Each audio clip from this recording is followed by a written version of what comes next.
మా నాన్న ఎప్పుడో ఒక మాట ఇచ్చారు, ఈ మట్టిని ఇక్కడ మనుషుల్ని కాపాడుతానని. మా నాన్న చనిపోయి ఉండొచ్చు, కానీ ఆయన ఇచ్చిన మాట అలాగే ఉంది. దాన్ని నిలబడ్డానికి ఆయన కొడుకుని నేనున్నాను. నా ప్రాణాలు ఇచ్చైనా సరే ఈ మట్టిని మిమ్మల్ని అందరినీ కాపాడుతాను.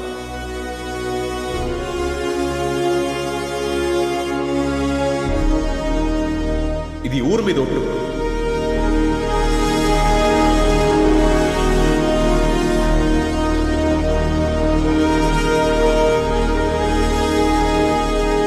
ఈ ఊరి కోసం ఆ బాబు ఒంటరిగా పోరాడుతున్నారు. ఆ బాబుతో మేము ఉండాలి. మీరు బయలుదేరండి, బయలుదేరండి.